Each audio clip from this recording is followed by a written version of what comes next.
Halo Sobat Noba, melanjutkan cerita dari episode sebelumnya ya. Xiaoyan pikir dia unik dalam hal seperti tampan. Tetapi dia tidak menyangka bahwa sang ratu adalah bos yang sebenarnya, cantik dan mendominasi. Di belakang sang ratu saat ini, pasukan perkasa sudah berbaris rapi. Namun meteor masih bersiul. Itu terkondensasi menjadi sosok setelah tiba dan bergabung ke dalam barisan. Semua orang mengenakan baju besi seragam. Melihat pasukan perkasa ini, semua orang di kuil pemburu dewa tercengang. Selama mereka berasal dari alam Suanyin, mereka akan benar-benar tercengang. Apakah ini pasukan berkobar milik sang ratu yang pernah dikabarkan? Ucap terkejut Suci. Logikanya, jika sang ratu mati, maka mereka akan menghilang seiring berjalannya waktu. Tapi saat ini, semua tentaranya berkumpul bersama. Baju besi di tubuh mereka tampak terbakar dengan api. Dari kejauhan, tampak seperti api yang berkobar-kobar. Tentara berkobar sudah di tempat. Kami siap mendengarkan perintah Kaisar. Ucap sesosok berdiri dengan hormat di depan sang ratu. Tatapan Xiaoyan juga melihat ke atas. Dan pupil matanya langsung membeku saat melihat sosok itu. Bukankah ini Yuan Liang? Seorang penguasa di kota Vianten. Xiaoyan mengingatnya. Kekuatan jiwa Yuan Liang sangat kuat. Sehingga Xiaoyan memiliki ingatan yang mendalam tentangnya. Tidak hanya dia, para senior di bintang Xiaoyu juga hadir di sana. Semuanya mengenakan baju besi dan menjadi anggota tentara berkobar. Di antara pasukan ini, ketika Xiaoyan melirik lagi, ada beberapa wajah yang tidak dia kenali. Namun Xiaoyan merasa bahwa dia pernah melihatnya sebelumnya. Dan kesamaan ini pasti terlihat sebelumnya. Sambil memikirkannya, Xiaoyan samar-samar ingat bahwa wajah-wajah asing dan familiar ini pernah terlihat di kota Vianten. Orang-orang ini entah hanya pedagang kaki lima atau pemilik toko kecil. Tetapi pada saat ini, mereka semua berubah menjadi pasukan yang berkobar. Xiaoyan mendesis dingin. Dari sudut pandang ini, semua orang di seluruh kota Vianten ternyata bawahan sang ratu. Tetapi mereka bersembunyi begitu dalam, sehingga Xiaoyan tidak dapat mendeteksinya.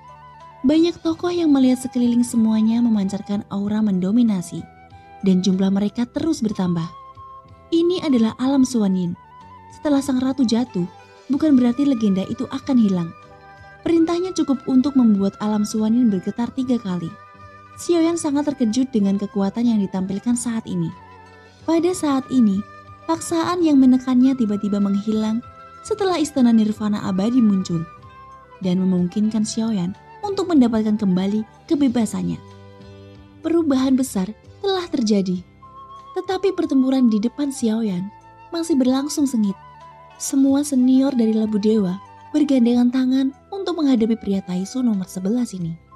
Tampaknya tidak ada kekurangan yang ditemukan. Semua orang tampaknya bekerja keras, tetapi Xiaoyan merasa ada yang tidak beres. Dia selalu merasa bahwa para senior ini sengaja bermain-main.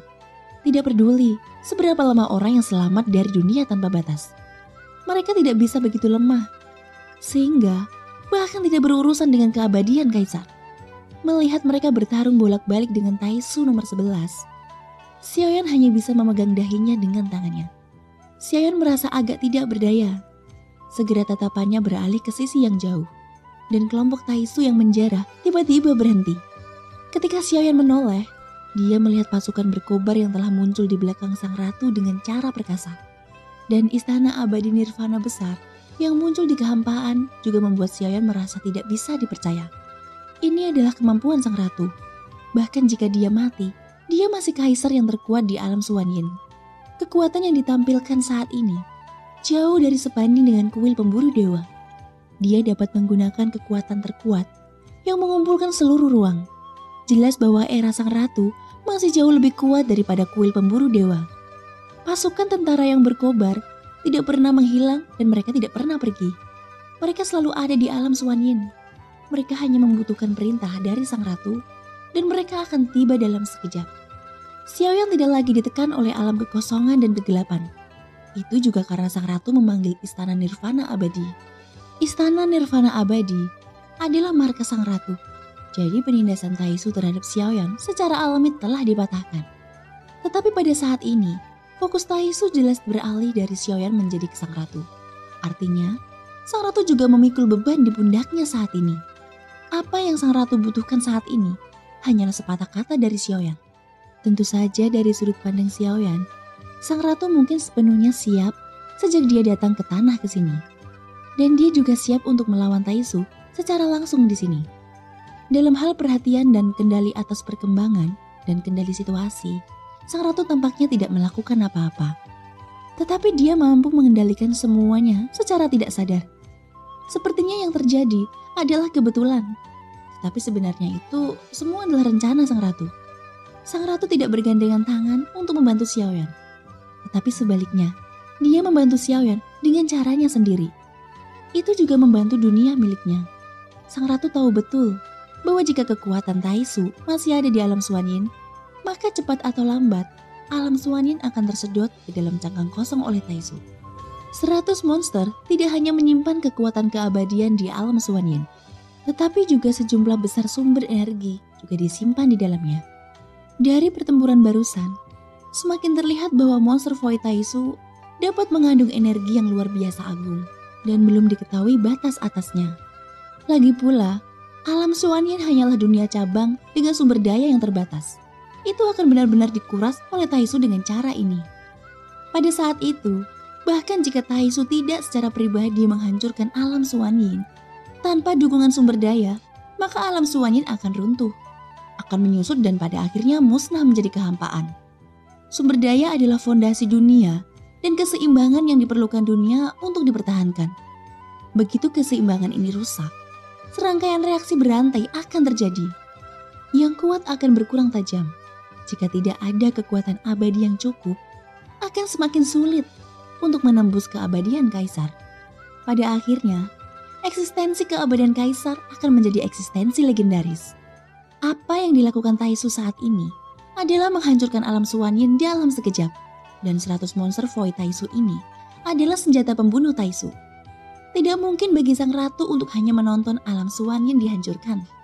Adapun untuk kuil pemburu dewa di alam Xuanyin, dia tidak peduli berapa banyak kekuatan yang akan lahir dalam sejarah panjang. Sang ratu hanya peduli tentang kelangsungan hidup di dunia ini. Dan Taisu jelas menyentuh garis bawah sang ratu. Jadi sang ratu sudah mengatur pertemuan ini setelah dia bangun. Dan hari ini akan menjadi perang salib melawan Taisu. Sosok sang ratu sedang bersandar pada singgasana di atas kepala naga. Ia sepertinya tidak memperhatikan semua bangsawan ini sama sekali. Di matanya, dia masih melihat Xiaoyan. Dan kemudian menepuk tempat di sampingnya seolah-olah dia juga memberi isyarat agar Xiaoyan datang untuk duduk di sampingnya. Melihat hal tersebut, Xiaoyan langsung tersenyum masam. Situasi saat ini adalah kesempatan yang baik baginya untuk memperbaiki diri. Ini mungkin pertama kalinya dia menghadapi perang yang sebenarnya. Dan masih menghadapi perang Taisu. Biarkan Xiaoyan mempelajari lebih lanjut tentang Taisu. Tidak banyak waktu sebelum dunia Taisu melancarkan serangan ke dunia Senshi. Jika Xiaoyan dapat memahami sebanyak mungkin, dia tidak akan melepaskan kesempatan seperti itu. Jadi dalam perang ini, Xiaoyan tidak akan duduk di samping sang ratu untuk mendapatkan keamanan. Sebaliknya, medan perang adalah tempatnya. Xiaoyan mengangkat tangannya dan penguasa Xuan terbang ke telapak tangannya dari ujung. Dia juga mengungkapkan sikapnya dengan tindakan. Dia ingin bertarung, bukan mencari perlindungan. Xiaoyan tidak memperhatikan para senior dari Labu Dewa Mata 9. Sepertinya mereka berencana untuk menjerat Taisu ini untuk sementara waktu. Setelah pasukan sang ratu muncul, pasukan Taisu tiba-tiba berhenti. Sepertinya mereka tidak takut berperang, hanya saja mereka dihentikan secara tiba-tiba. Pada saat ini, beberapa sosok berdiri di salah satu monster Void Taisu di belakang dan dapat melihat sekilas perbedaan antara para Taisu di sekitar mereka. Tidak hanya mereka tidak mengenakan pelindung wajah, tetapi mereka juga mengenakan pelindung dewa palsu yang berbeda. Ada 4 kristal merah di dada mereka, dan hanya satu sosok yang memiliki 5 kristal di dadanya. Jelas sosok itu merupakan pemimpinnya. Bentuk dari armor dewa palsu terlihat serupa. Tetapi bagi Xiaoyan yang mengetahui sumber kekuatan sebenarnya dari armor dewa palsu, hal pertama yang dia lihat adalah kristal merah di dada mereka.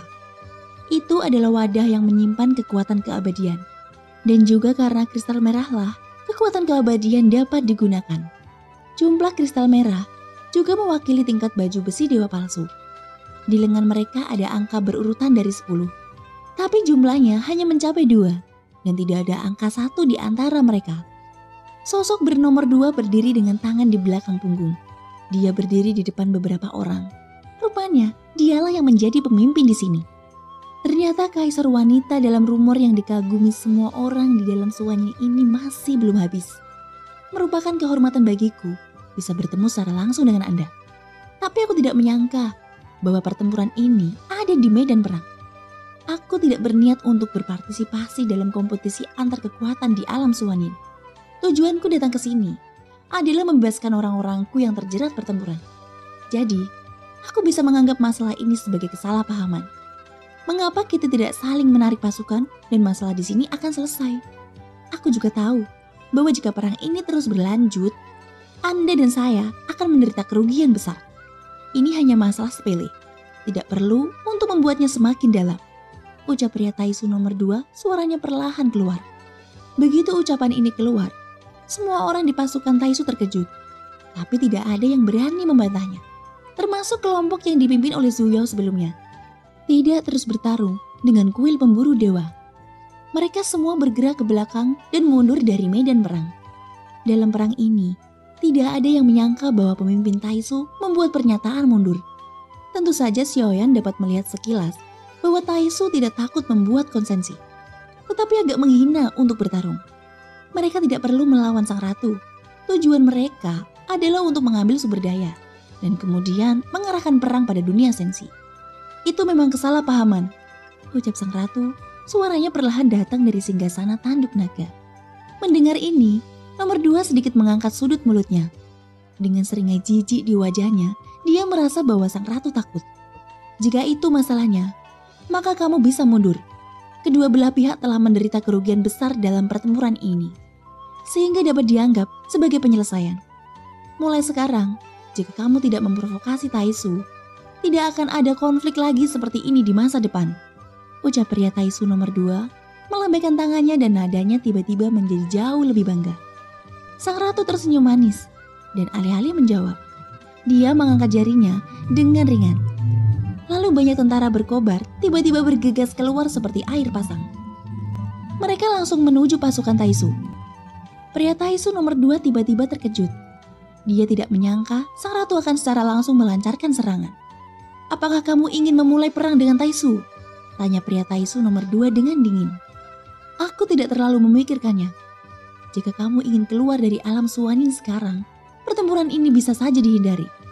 Tentu saja premisnya adalah kamu harus mengembalikan 100 barang yang seharusnya bukan milikmu. Ucap sang ratu, nadanya menjadi keras. Tidak diragukan lagi, sepertinya saat ini dia benar-benar memiliki sikap seorang kaisar. Dan hal yang dimaksud sang ratu adalah 100 monster void Taisu yang sangat besar. Jelas monster void sangat penting bagi Taisu. Setelah sang ratu selesai berbicara, wajah pria Taisu nomor 2 tiba-tiba berubah.